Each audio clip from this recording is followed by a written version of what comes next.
Zotë Gjafaj, po e filloj me ju. Në këto 34 vitit demokraci, 90 nëse nishin nuk po e konsideroj, që tradicion. 13 vjet ka qeverisur Partia Demokratike, ku gjatë këtyre 13 viteve, Shqipëria është anëtërsuar Këshillit të Evropës, është bërë mësaja në 2006, antarësimi NATO-s në 2008 dhe liberalizimi i vizave në 2010. Ndërkohë 20 vjet Partia Socialiste hapja e kapitur. Kush është pyetja? Pyetja është pyetja ime për ju është pse si përmendni gjithë pjesën tjetër. Mendoni që për shembull mbajtja e tryezës në Këshillin e Sigurimit. Përmendën ju. Nuk është një arritje e politikës shqiptare dhe politikës jashtme. Mbajtja e presidencës OSBE-s nuk është e tillë. 2 herë e gjys është rritur prodhimi i brendshëm bruto.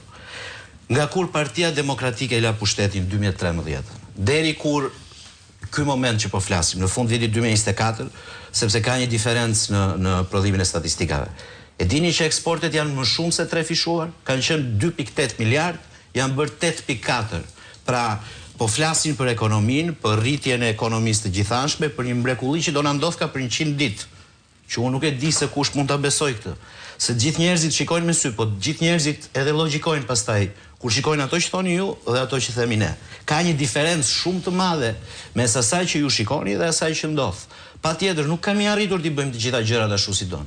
Patjetër do kishim dashur që shumë kohë përpara t'i ngrinim pensionet. Por ama ne kemi gjetur skemën e pensioneve në vitin 2013, se vitin 2013 na e llogarisni ne. Po e kemi gjetur me minus 4 gati %, prodhimit brendshëm bruto.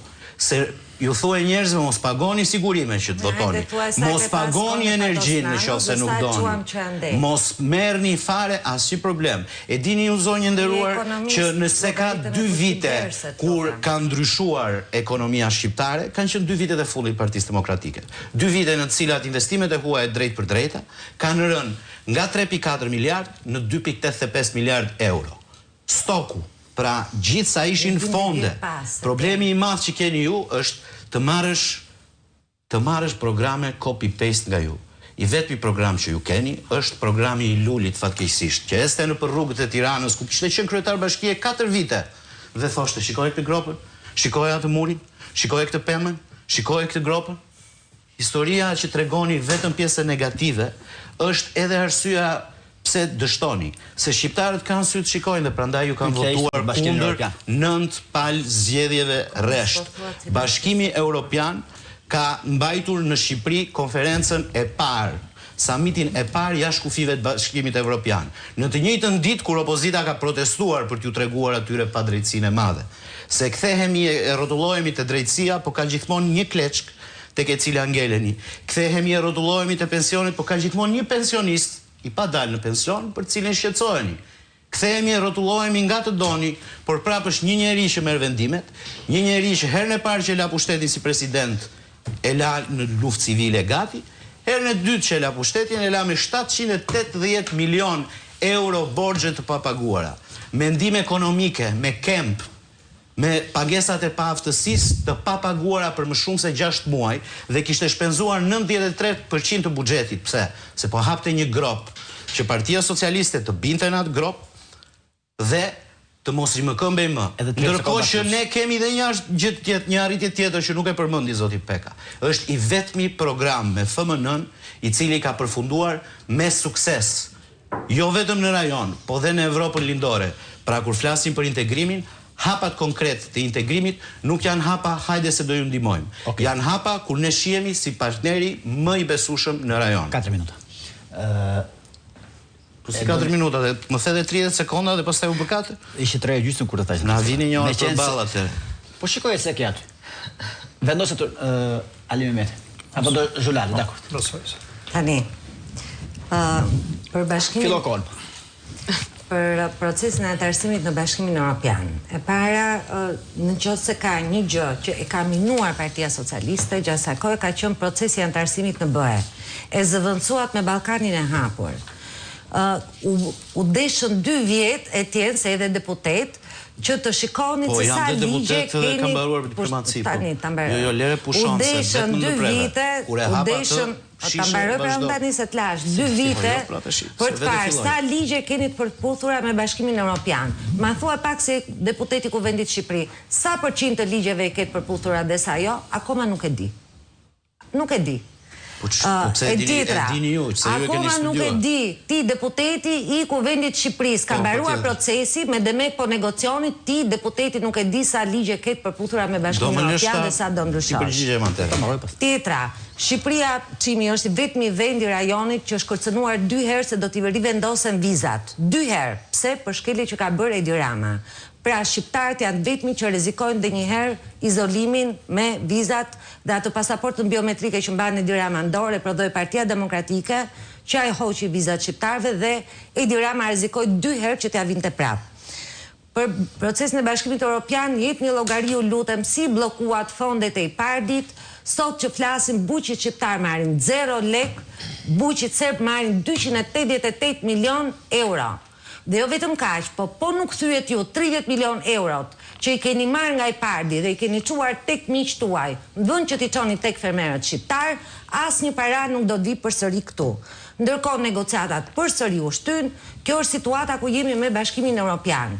Partia Demokratike ka treguar që kur ka qenë në pushtet, ka qenë e vetmja që ka shënuar përparim rrënjësor. Jo vetëm me vizat, jo vetëm me MSA-n, janë plotësuar në kohë rekord 140 kushte. Ju deshën 2 vjet për të bërë një proces, cilin ne kemi bërë për 3 muaj. Kur do një qeveri dhe është e vendosur për një program, kjo është forma se si ecën.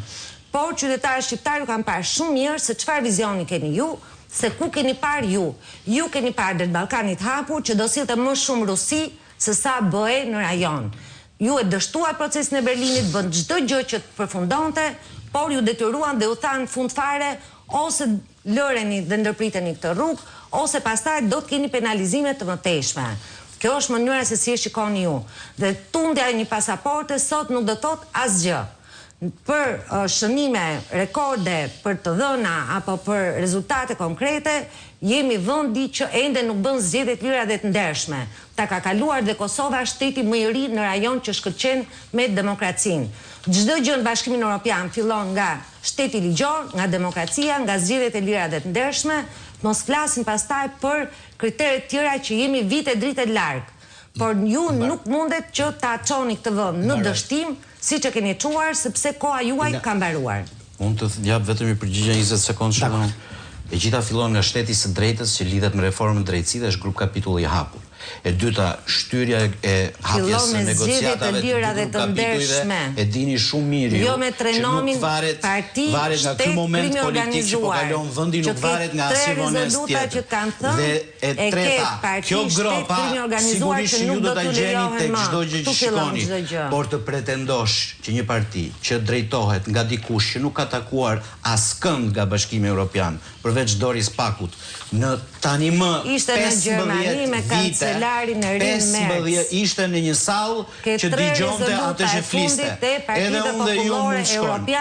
I bini shqiptarët që një person non grata, që ka 15 vite pa takuar askënd për asnjë proces, lere integrimin, kjo do shumë kurajo dhe as pak logjik. Zgjedhjet lira dhe të ndershme nuk do të të njihen. Pik. Pasaporta që ne po e kemi në strategjinë edhe në programin ton për të shkuar në BE dhe në Europë, është një rrugë pakthim. Sigurisht sepse ne sot kemi shtet. Është një garanci për forcimin e një shteti me standarde. Dhe ne nuk